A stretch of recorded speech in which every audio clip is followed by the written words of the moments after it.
Hey guys, it's Coach Bob here, CrossFit Glen Burnie and Maryland Strong Fitness and Nutrition. Today we're going to be talking about salt. Salt can be a controversial subject when it comes to whether or not we should be having it in our diet or not. But most people, if I said, hey, should I be eating more salt? 99 out of 100 people would probably say, no, salt is bad. My doctor says don't eat salt. I should be cutting back on my salt. Or they would be looking at me like I've got three heads. So, guys, I want to talk a little bit about salt because it isn't as clear cut as we may think. Plus, there's some benefit to understanding what's behind what a lot of the doctors and researchers are finding and why they are concerned about salt, as well as what we can do about it. And I've got a big hint for us, a tip for us that can make a big difference. So you want to stick around and learn and see what we can do to make this a better situation overall. So I'm going to start with this article about Jeremiah Stamler. He was a doctor and a researcher who found ways to curb heart disease, and he recently died at the age of 102. So he was at the forefront of a lot of these studies that found links between salt, diet, and other risk factors and cardiovascular ailments. So Dr. Stamler, one of the studies that he had in here was relative to salt intake, and it was a study of about 10,000 people. This was the InterSalt study, and I wanted to go through and do some research and read these papers. I have it over here, and I have gone through this article and tried to understand what it is telling us. And so, maybe we can get into a little bit of detail on this, but what I found was another article from Harvard Health that did a really great job of summarizing and covering the whole topic. So I want to spend most of our time going through this because it gives us a lot of great information. A lot of it is coming from these other papers like the InterSalt study and things like that. So they say, sodium, salt, and you. This was published in November 1st, 2009. Should everyone cut back on salt? ? There's still no consensus. So I know I got into a little bit of a controversial subject when I did a little live thing on my Facebook homepage where I took a New York Times article quiz, and I got one of the questions wrong. It was a question about Dr.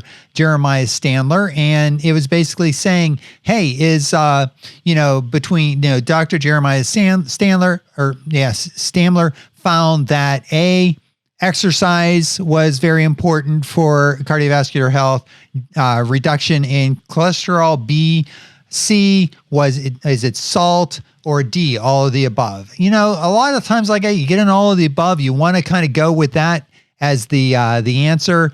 But I was like, yeah, but cholesterol is kind of controversial, and there's some new research on that one, so I'm not so sure about that. Maybe I can rule that one out. I know definitely exercise, and I really was not convinced that salt was, this big evil thing. So I was like, I'm going with A, right? And wrong. Coach Bob got it wrong. It was all of the above. So I wanted to do some research on that and then get back to you guys, circle back to you about what I found. So that's why I think it's helpful for us to go through this article from the Harvard Health. And so basically, they gathered a lot of information. Most of the sodium in our diet comes from salt or sodium chloride. Now, they say this right off the bat. This may be true, but I want you to also be aware that there are other sources of sodium in our diet that is not salt. Salt and sodium are not exactly the same thing. Sodium is one part of salt, sodium chloride. There are other compounds and food additives and things like that provide sodium as well. So although most of the sodium may come from salt, some of it may be coming from other things. So keep that in mind. Salt is about 40% sodium by weight. Sodium has many important biological functions. So here's the good stuff, right? Transmitting nerve impulses, contracting and relaxing muscle fibers, maintaining proper fluid balance. But Americans are getting much more than they need. 3,400 milligrams of sodium on day on average is kind of like the guideline, the limit. The kidneys regulate the body's sodium level by getting rid of excess sodium. But if there's too much sodium in the bloodstream, the kidneys can't keep up. Excess sodium in the blood pulls out water from the cells, and as that fluid increases, so does blood volume. That means more work is done for the heart, increasing the pressure in the blood vessels, and often and eventually stiffening the vessel walls. Chronic high blood pressure and an increased risk of heart attack or stroke is the result. That's the hypothesis that most doctors and researchers are putting forward as far as the role of sodium. And a lot of these studies do show that when you do consume higher levels of sodium in your diet, you will see an increase in the systolic and diastolic blood pressure. Now, on this part right here, we are going to jump into the InterSalt study a little bit, just to get an idea of the numbers that we're talking about. So let's do that now. And their basic finding was that folks who had the higher level of salt showed that an increase of about 3 to 6 in the increase of the systolic blood pressure, and 0 to 3 millimoles of pressure for their diastolic, right? We'll talk a little bit more about that, but just keep those numbers in mind, 3 to 6 and 0 to 3, because if you've ever had your blood pressure taken, you may get a number like, oh, your blood pressure is 120/70. Good job, right?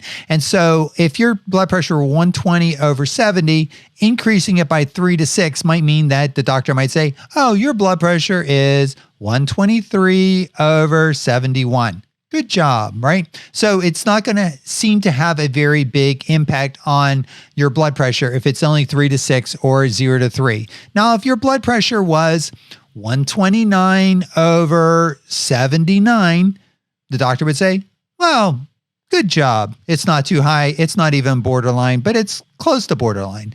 Now, if you are consuming salt and stuff like that, and it does push the blood pressure up 3 to 6 or 0 to 3, then the doctor might, your reading might be a little bit higher. Like, oh, your blood pressure is 132/81. Looks like you have your borderline blood pressure. So that it's a small, it's not a huge change in blood pressure, but I just wanted to kind of have that idea there as well. Now, another thing to kind of look at is that blood pressure is also going to change with age. So if you look at people in this group where they had a higher salt intake, it does increase the impact as you get older. So if you're 20 years old versus 59 years old, you're going to see a greater increase in your overall impact of salt. Now, oftentimes when you're looking at these studies, it's hard to separate the concerns in there. Is it just getting older, or is it getting older and having salt and stuff like that? So I just want you to have those numbers. Let's go back to the overall review by Harvard Health now. So let's see here. Some people are especially sensitive to sodium. Their blood pressure rises and falls directly with their sodium intake. That puts them at increased risk for cardiovascular disease. So when you look at these studies and they have 10,000 people in them, not everybody's going to be the same. They might see more or less of an increase. They may not have any measured effect of that increase, if they follow them over years and things like that, where some individuals do have a bigger impact of that. So some people are especially sensitive to that sodium, and they kind of call those most prone to salt include the elderly, African Americans, people with hypertension, diabetes, or chronic kidney disease. So, okay. Sources of sodium. Now, I love this salt shaker picture because what it's talking about is where this salt or the sodium is coming from. So if you're thinking about the salt that we add on the food during cooking, what I might be adding just to season the food, that might account for about 5% of the sodium intake for my diet, right? For the average American diet. Now, if we look at what I'm maybe adding at the table, I grab the salt shaker, I decide to add a little more salt. That's only 6% of what is of that sodium is what is coming from added at the table. 12% is just naturally occurring in the foods, right? So foods are going to have different vitamins and minerals. And one of those minerals that they're going to have is just naturally occurring sodium. 77%, and you guys need to kind of think about this. 77%, almost 80% of the sodium is coming from food processing. Right? So when we look at the overall sodium and the guidelines next, I want you to think about where most of this sodium is coming from. Most of this sodium is coming from food processing. The biggest impact, if you want to think about what we can do to reduce it, it's right here. Food processing. We have to really think seriously about this food processing. Okay. Let's see. This is just kind of talking a little bit about blood pressure in general. A reading of 140/90 or higher is hypertension, high blood pressure. And I was kind of alluding to this a little bit. From 120 to 139 over 80 to 89, that's going to be your borderline pre-hypertension. Which means you don't have blood pressure or high blood pressure, but you're likely to develop it. So that's what we were talking about earlier. Here is the current recommended intakes of sodium by age group. Okay. So you can read across and find the row that corresponds to the age group of interest, right? Maybe your birthday's coming up, ages 19 to 50. Most of us would be falling into this category with, some of us in the 51 to 70, Coach Bob here, or 71 and over. So starting with the first row, we have about 1.5 grams or 1,500 milligrams. That is about 2/3 of a teaspoon of sodium. That is in the adequate column, right? That is what, if you got an adequate number, kind of like what you're going to kind of need to do all those good things that salt is going to help you do, fire those muscle fibers and, provide the sodium that your body needs, is about 2/3 of a teaspoon. Where we want to set the limit based on the American Heart Association is going to be this upper limit. The upper limit is 1 teaspoon. So you can have 2/3 of a teaspoon, but don't go over 1 teaspoon. Now, the reason I bring this up, right, is that this amount of salt here, keep in mind, 77% of this on average is coming from processed foods, right?